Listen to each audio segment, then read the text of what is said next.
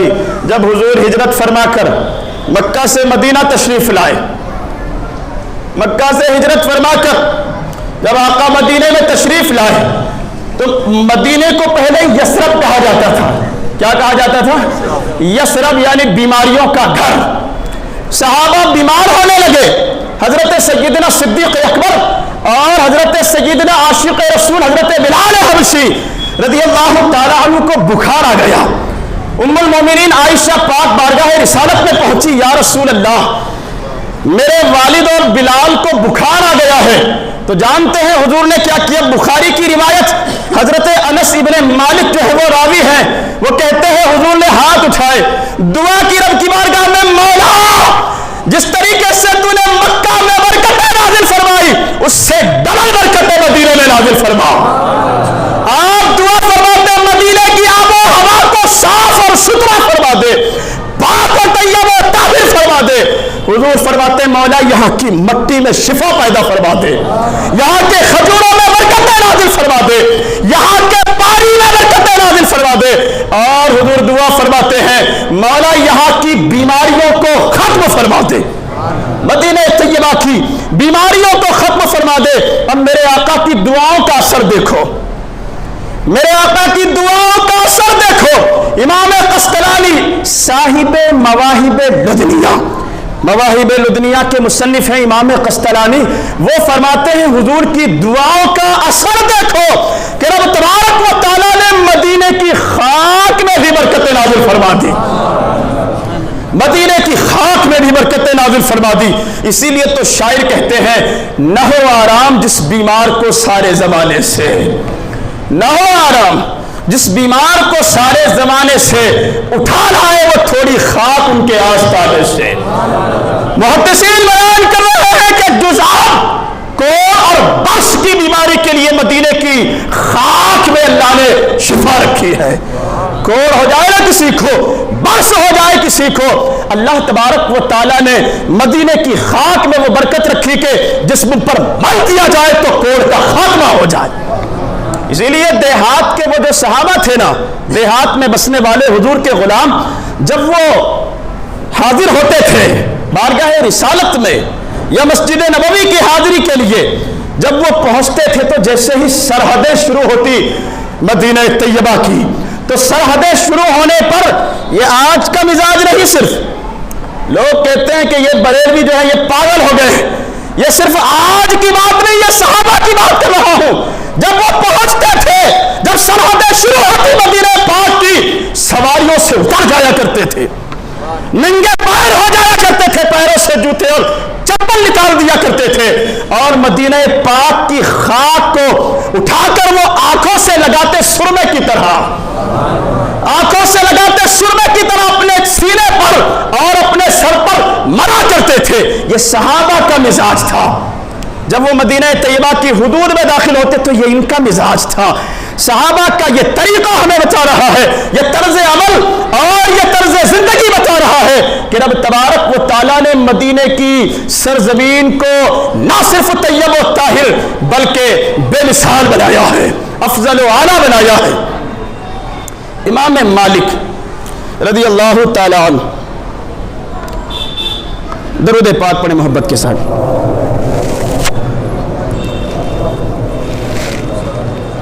مولاي صل وسلم دائما ابدا على حبیبک خیر الخلق كلهم۔ امام مالک رضی اللہ تعالیٰ عنہ 93 ہجری میں مدینے میں پیدا ہوئے، 93 ہجری میں مدینے میں پیدا ہوئے اور 180 ہجری میں آپ کا وصال ہوا۔ تو امام مالک رضی اللہ تعالیٰ عنہ کا مدینے سے عشق رسول دیکھو، اور وجہ کیا تھی عشق رسول کی؟ حضور نے فرمایا کہ جو شخص مدینے میں اگر مرنا چاہے، یعنی کہ کسی کی وصال کا، موت کا وقت قریب ہو، انتقال کا وقت قریب ہو، تو حضور نے فرمایا اسے چاہیے کہ وہ مدینے ہی میں رہے۔ موت کا وقت اگر قریب آ چکا ہے، نزا کا وقت اگر قریب ہے، تو چاہیے کہ مدینے ہی میں رہے۔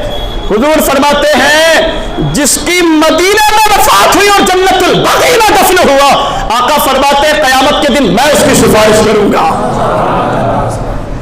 حضور فرماتے ہیں قیامت کے دن میں اس کی سفارش کروں گا۔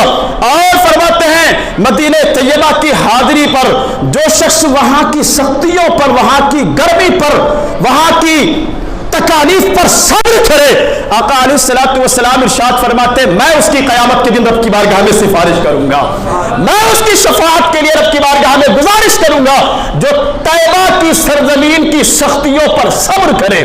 اب امام مالک کا طرز عمل سنو۔ امام مالک 93 ہجری میں پیدا ہوئے اور 180 ہجری میں آپ نے وصال فرمایا، تو پوری یہ جو آپ کی پوری جو زندگی تھی، پوری زندگی میں ایک ہی صرف آپ نے حج کیا، ایک حج صرف، اس کے بعد نہ کبھی حج کے لیے گئے نہ عمرے کے لیے گئے۔ لوگوں نے پوچھا کہ آپ مدینہ طیبہ میں رہتے ہیں، لوگ جو ہے ہر سال حج کرتے ہیں یا زندگی میں کئی حج کرتے ہیں، آپ کیا نہیں حج کے لیے جاتے؟ تو امام مالک کا جواب سنو۔ عاشق رسول حضرت امام مالک رضی اللہ تعالی عنہ فرماتے ہیں زندگی میں ایک مرتبہ حج فرض ہے، وہ فرض میں ادا کر چکا، ایک مرتبہ فرض ہے، وہ فرض میں ادا کر چکا، اور اب میں حج کے لیے اس لیے مدینے کی حدود سے باہر نہیں جاتا کہ کہیں مجھے مدینے سے باہر نکل کر موت نہ آ جائے، لہذا میری خواہش یہ ہے کہ مجھے موت آئے تو شہر رسول میں موت آئے۔ اللہ اللہ، جب مدینہ پاک کی گلیوں سے گزرتے تھے حضرت امام مالک تو دیواروں سے لگ کر چلتے تھے، بیچ میں سے نہیں، دیواروں سے لگ کر چلتے تھے۔ کسی نے پوچھ لیا آپ دیواروں سے لگ کر اور قدم سنبھال کر کیوں چلتے ہیں؟ تو امام مالک کا جواب سنو۔ امام مالک کہتے ہیں ہو سکتا ہے ان گلیوں سے کبھی میرے آقا کا گزر ہوا ہو سکتا ہے ان گلیوں سے کبھی میرے آقا کا گزر ہوا ہو، پرانی عمارتیں نظر آتی، پرانی دیواریں نظر آتی، آگے بڑھ کر ہاتھ رکھ کر دیواروں پر اور چوم لیا کرتے تھے۔ لوگوں نے پوچھا کہ آپ ان پرانی دیواروں کو چومتے کیوں ہیں؟ جواب سنو امام مالک کا، فرماتے ہیں ہو سکتا ہے کبھی ان گلیوں سے میرے آقا کا گزر ہوا ہو، حضور کی نظر ان دیواروں پر پڑی ہو، حضور کی نظر ان دیواروں پر پڑی ہو، تو حضور کی نظر کی نسبت کی وجہ سے میں ان دیواروں کو چومتا ہوں۔ آپ کے پاس کئی اونٹ اور گھوڑے بھی تھے، لیکن کبھی آپ اونٹ اور گھوڑے پر سوار نہیں ہوئے، پیدل ہی چلا کرتے تھے۔ امام مالک سے لوگوں نے پوچھا آپ مدینہ طیبہ کی گلیوں میں سواری پر کیوں نہیں بیٹھتے؟ جواب سنو امام مالک کا، فرماتے ہیں اے لوگوں یہ وہ شہر ہے جس کی سرحدوں کی حفاظت فرشتے کرتے ہیں۔ ارے بولتے کیوں نہیں یار؟ یہ وہ شہر طیبہ ہے جس کی سرحدوں کی حفاظت فرشتے کرتے ہیں، اور میرے آقا کا فرمان بھی ہے مدینہ طیبہ وہ شہر، مکہ المکرمہ بھی وہ شہر ہے جس کی سرحدوں کی حفاظت فوجی نہیں بلکہ اللہ کے فرشتے کرتے ہیں۔ یہ وہ شہر ہے جہاں پر تعاون نہیں آئے گا، تعاون نہیں آئے گا۔ یہ وہ شہر ہے جہاں پر دجال گھس نہیں پائے گا۔ جب دجال اپنے لام و لشکر کے ساتھ گھسنا چاہے گا اللہ کے فرشتے مار کر باہر کر دیں گے، گھسنے نہیں دیں گے۔ وہ طیبہ کی زمین جس کے بارے میں میرے آقا صلی اللہ تعالی علیہ وسلم نے ارشاد فرمایا کہ یہاں پر وباؤں سے اور بلاؤں سے کسی کو ہلاکت نہیں ہوگی، بلاؤں کی وجہ سے، وباؤں کی وجہ سے کسی کی ہلاکت نہیں ہوگی۔ اللہ اللہ، ایک بات میرے ذہن میں آ گئی، فرمان رسول ہے کہ بلائیں نہیں آئے گی، بلائیں، وبائیں، وائرس، بولو وائرس نہیں آئے گی۔ تو نجدی حکمرانوں کو بتاؤ ابے ظالموں، کیا تم نے اللہ کے رسول کی اس حدیث سے پاک تو نہیں پڑھا یا نہیں سنا؟ میرے آقا کا فرمان ہے یہ خانہ کعبہ اور مدینہ طیبہ وہ جگہ ہے جہاں پر طاعون اور بلائیں اور وبائیں داخل نہیں ہوگی. لہذا دنیا کے پیچھے کیا بھاگتے ہو دنیا کے پیچھے؟ کیا لاک ڈاؤن لگایا گیا خانہ کعبہ میں اور مدینہ طیبہ میں؟ بلکہ دنیا کو میسج دینے کی ضرورت ہے. ساری دنیا بلاؤں وباؤں بیماریوں وائرس سے ہلاک ہو سکتی ہے، لیکن جو اللہ کے گھر میں آ جائے پناہ میں آ جاتا ہے. جو اللہ کے گھر میں آ جائے وہ رب کی پناہ میں آ جاتا ہے. جو روضہ رسول پر حاضر ہو جائے وہ رحمت للعالمین کے دامن رحمت میں آ جاتا ہے. بلائیں اسے جکڑ نہیں سکتی. میرے آقا کا فرمان ہے یہاں طاعون داخل نہیں ہوگا، دجال بھی یہاں پر داخل نہیں ہوگا. یہ وہ شہر ہے جس کی سرحدوں کی حفاظت فرشتے کرتے ہیں. اسی لیے امام مالک گھوڑوں پر سوار نہیں ہوتے تھے. کسی نے پوچھ لیا کہ آپ پیدل ہی چلتے ہیں، گھوڑوں پر سواری کیوں نہیں کرتے؟ جواب سنو ایک عاشق کا. فرماتے ہیں میرا ایمان مجھے اس بات کی اجازت نہیں دیتا کہ وہ شہر جہاں فرشتے سروں کے بل چلتے ہیں، وہ شہر جہاں رب کے فرشتے جس کی سرحدوں کی حفاظت کرتے ہیں، بڑے بڑے صوفیاء، بڑے بڑے اقطاب ابدال اوتاد مجذوب مست و قلندر جہاں پر پیروں سے نہیں سر کے بل چلتے ہیں. امام اہل سنت اسی لیے تو کہتے ہیں چمک تجھ سے پاتے ہیں سب پانے والے، میرا دل بھی چمکا دے چمکانے والے. حرم کی زمین اور قدم رکھ کے چلنا، حرم کی زمین اور قدم رکھ کے چلنا. ارے سر کا موقع ہے او جانے والے، ارے سر کا موقع ہے او جانے والے. حضرت ابو علی شاہ قلندر نام سنا ہے؟ نہیں سنا؟ پانی پت میں مزار ہے حضرت ابو علی شاہ قلندر. آپ کا ایک مرید حج کے لیے جا رہا تھا، اپنے پیر کی بارگاہ میں پہنچا، حضور حج کے لیے اور حاضری مدینہ کے لیے جا رہا ہوں، کوئی وصیت حکم فرمائیں.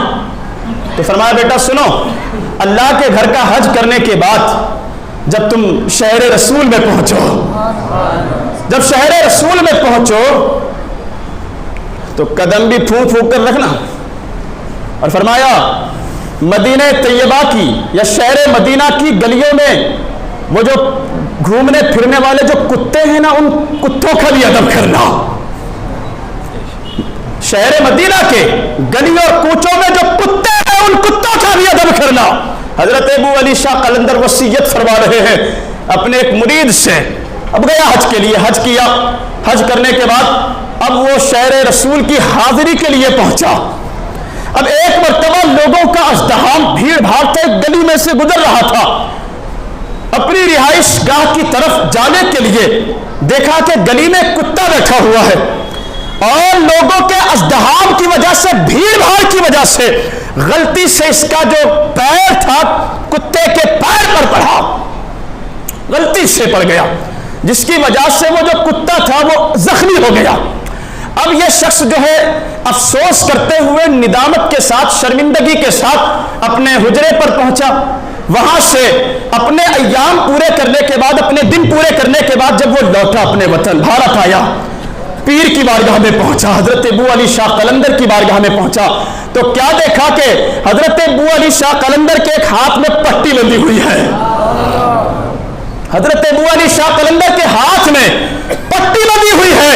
یہ پیر سے پوچھتا ہے حضور یہ پٹی کس وجہ سے؟ کیا کوئی چوٹ لگی ہے؟ کیا کوئی زخم لگا ہے؟ کوئی مار لگی ہے؟ کسی موذی کیڑے وغیرہ نے ڈس لیا ہے، کاٹ لیا ہے؟ کیا وجہ ہوئی جو آپ نے پٹی باندھ رکھی ہے؟ حضرت ابو علی شاہ قلندر فرماتے ہیں بیٹا میں نے تجھ سے وصیت کی تھی مدینے کی گلیوں کے کتوں کا بھی ادب کرنا. تیرا پیر پڑا تھا، یادیں بھول گیا، پیر پڑا تھا تیرا، یہ تیرے پیر پڑنے کا ہی زخم ہے، اسی زخم پر پٹی بندھی ہوئی ہے. تیرا پیر پڑا تھا، یہ زخم جو ہے اسی وجہ سے آیا ہے. یہ وہ سرزمین ہے جہاں پر ادب کا ہے زیر آسماں از عرش نازک تر نفس گم کردہ می آیت جنید و بایزیدی جا. یہ وہ سرزمین ہے جہاں حضرت جنید بغدادی اور بایزید بستامی جیسے بڑے بڑے جلیل القدر اولیاء جو ہیں وہ سانس کی آواز کو بھی زور سے نکالنے میں ڈرتے ہیں کہ کہیں بے ادبی نہ ہو جائے. یہ وہ شہر بدیلا جہاں گنبد خضرا جس کی حاضری کے لیے 70,000 فرشتے صبح حاضر ہوتے ہیں. کتنے؟ 70,000 فرشتے صبح اور 70,000 فرشتے شام میں حاضر ہوتے ہیں. اب گنتی لگائیے کتنے ہو گئے؟ 70,000 صبح اور 70,000 شام میں حاضر ہوتے ہیں روضہ رسول کی حاضری کے لیے، روضہ رسول کی زیارت کے لیے، درود و سلام کے لیے. اور علماء بیان کرتے ہیں جو ایک مرتبہ آ جائے نا قیامت تک ڈبل موقع نہیں ملے گا. جو ایک مرتبہ فرشتہ حاضر ہوتا ہے نا اب قیامت تک اسے ڈبل موقع نہیں ملے گا. تو پھر سوچیں اللہ کے فرشتوں کی تعداد کتنی ہوگی. 1,00,000 جو ہے 40,000 فرشتے روزانہ آ رہے ہیں اور ابھی سے نہیں صدیوں سے. جو ایک بار آ جائے قیامت تک ڈبل موقع نہیں. اسی لیے تو امام اہل سنت کہتے ہیں یا رسول اللہ آپ کی رحمت کے کیا کہنے، معصوموں کو زندگی میں ایک بار صرف جو ہے اجازت، اور گنہگار زندگی بھر اگر پڑے رہے تو یہ آپ کا کرم نہیں تو کیا ہے. معصوم جو ہے زندگی میں ایک بار اجازت ہے اور گنہگار زندگی بھر اگر آپ کے دامن سے لگے رہے تو یہ آپ کا کرم نہیں تو کیا ہے. امام مالک کہتے تھے میں سواریوں پر اس لیے نہیں چلتا، یہ وہ شہر ہے جہاں کبھی میرے آقا کے قدم پڑے ہوں گے، میرے آقا کے قدم پڑے ہوں گے. یہاں گنبد خضرا ہے. اگر کعبہ میں صحن حرم ہے تو یہاں جنت البقیع ہے. یہاں کے لیے میرے آقا نے دعا فرمائی ہے دگنی برکتیں مولا نازل فرما. یہ رسول پاک کا حرم میرے آقا صلی اللہ تعالی علیہ وسلم کے شہزادوں کا یہ مسکن ہے، حسنین کریمین کا مسکن ہے. اسی لیے آپ فرماتے تھے میں سواریوں پر اس لیے نہیں چلتا، قیامت کے دن رب نے پوچھ لیا میرے حبیب کی گلیاں کیا تیرے گھوڑوں کی ٹاپ سے رانگنے کے لیے تھی، کیا جواب دوں گا. لوگوں جو حج کے لیے جا رہے ہیں خانہ کعبہ کے حج کے ساتھ جب روضہ رسول پر پہنچیں تو بدن کا ایک ایک بال جو ہے سراپا ادب بن جائے، سراپا ادب بن جائے. جسم کا رواں رواں جو ہے وہ عشق رسول میں شرابور ہو، اور قدم بھی رکھیں تو ناپ تول کر رکھیں، آوازیں اونچی نہیں ہونی چاہیے، ورنہ وہ بارگاہ ہے جہاں زور سے بولنے پر چلانے پر اعمال برباد کر دیے جاتے ہیں. تحبط اعمالکم وانتم لا تشعرون. خلیفہ منصور عباسی زور زور سے چلا رہا تھا. امام مالک کہتے ہیں منصور عباسی یہ وہ بارگاہ ہے جہاں کا ادب اللہ نے امت پر واجب قرار دیا ہے، اور صرف حضور کی ظاہری حیات میں ہی نہیں آپ کے وصال کے بعد بھی قیامت تک اس سرزمین کا ادب امت پر واجب ہے. زور سے چلانے پر جہاں اعمال برباد کر دیے جاتے ہیں.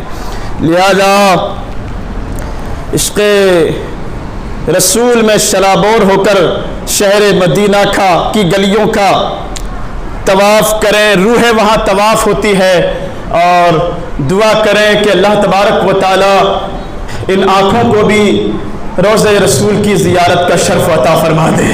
حاجیو آؤ شہنشاہ کا روضہ دیکھو، کعبہ تو دیکھ چکے کعبے کا کعبہ دیکھو، آب زمزم تو پیا خوب بجھائی پیاسے، آؤ جود شہ کوثر کا بھی دریا دیکھو. وآخر دعوایا ان الحمدللہ رب العالمین. السلام علیکم ورحمۃ اللہ وبرکاتہ. اس ویڈیو کو شیئر ضرور کیجئے، ہو سکتا ہے آپ کے ایک شیئر سے یہ بات کسی کے دل میں اتر جائے.